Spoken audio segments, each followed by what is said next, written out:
دوسری شرط ہے یقین. اگر آپ کا کلمہ کے اوپر علم صحیح ہوگا یا پختہ ہوگا تو آپ کلمہ کے اوپر یقین بھی آسانی سے کر سکتے ہیں.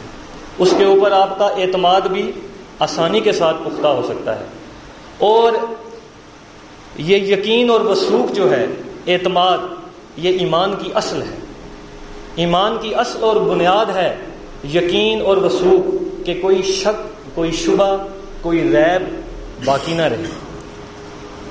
قرآن میں اللہ تعالیٰ ارشاد فرماتا ہے انما المؤمنون الذین آمنوا باللہ ورسولہ ثم لم یرتابوا وجاہدوا باموالہم وانفسہم فی سبیل اللہ اولئک هم الصادقون.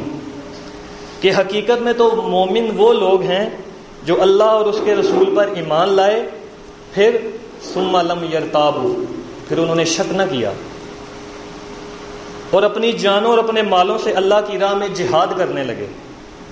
وہی لوگ سچے ایمان والے ہیں. اللہ تعالیٰ ان کی تصدیق کرتا ہے. اور یہ دلیل ہے اس بات کی. اور بھی بہت سے دلائل قرآن میں موجود ہیں، لیکن مختصراً آپ کے سامنے ایک ہی دلیل کہ اللہ تعالیٰ اس بات کا مومنوں سے یہ تقاضا کرتا ہے، یہ چاہتا ہے کہ وہ اس پر کاربند ہوں. جس کلمہ کو انہوں نے پڑھا ہے، جس کا علم انہوں نے حاصل کیا ہے، اس پر ان کا پورا یقین ہونا چاہیے.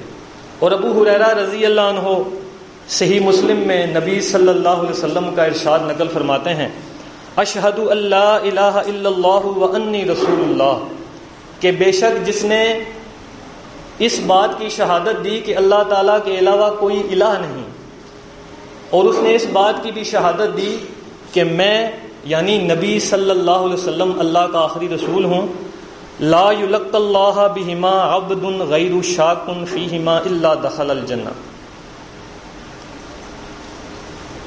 تو وہ اگر ان دونوں باتوں کی حقیقت میں شک نہ رکھتا ہو تو وہ جنت میں جائے گا.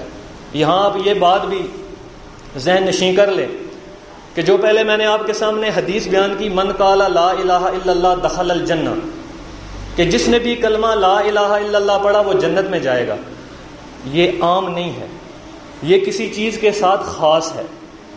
یہ حدیث دوسری احادیث سے مقید کر دی گئی ہے کہ کسی جگہ فرمایا گیا من مات وہو یعلم انہ لا الہ الا اللہ، کہ جس نے اس بات کی شہادت دی اور وہ جانتا ہو کہ اللہ کے علاوہ کوئی الہ نہیں، اس کو علم ہو، تو وہ جنت میں داخل ہوگا.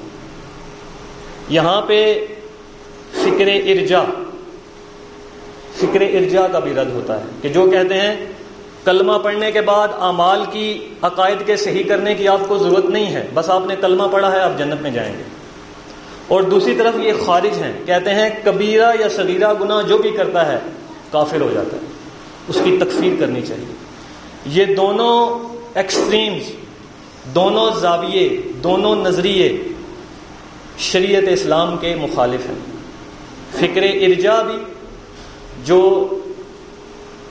یہ کہا جاتا ہے کہ صرف کلمہ پڑھنے سے ہی آدمی جنت میں داخل ہو جائے گا اور اس کو کوئی عمل کرنے کی ضرورت نہیں ہے، اور دوسری طرف خارج، دونوں کا یہاں رد ہوتا ہے.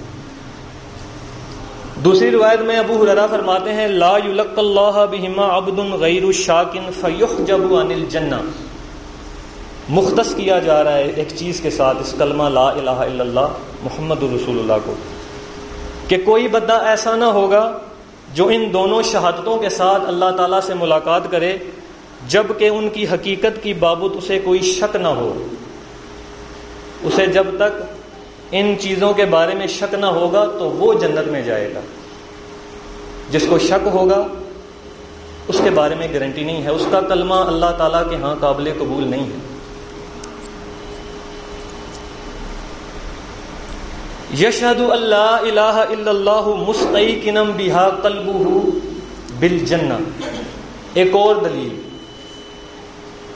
اس پہلے والی حدیث جو سنن ترمذی کی آپ کے سامنے بیان کی، یہاں اس حدیث میں یہ قید لگائی گئی ہے کہ اس دیوار سے پرے جو آدمی بھی تمہیں ایسا ملے جو اپنے دل کے پورے یقین کے ساتھ اس بات کی شہادت دیتا ہو کہ اللہ کے علاوہ فی الواقع کوئی الہ نہیں، اس آدمی کو جنت کی خوشخبری سنا دو۔ مستیقنم بہا قلبہ، کہ اس کے دل میں یہ بات ٹھک جائے، اس کو پورا یقین ہو جائے کہ یہ کلمہ کیا ہے، اس کے اوپر کیسے عمل کرنا ہے، اس میں کیا کیا باتیں بیان کی گئی ہیں، اس میں توحید ہم سے جو چاہتی ہے ہم اس پر عمل کریں، اس میں توحید الوہیت بھی ہے، اس میں توحید ربوبیت بھی ہے، اس میں توحید اسماء و صفات بھی ہے، توحید عبادت بھی ہے، اطاعت، ہر معاملے میں اللہ تعالیٰ کی اطاعت۔ یہ کلمہ اس سے یہ تقاضا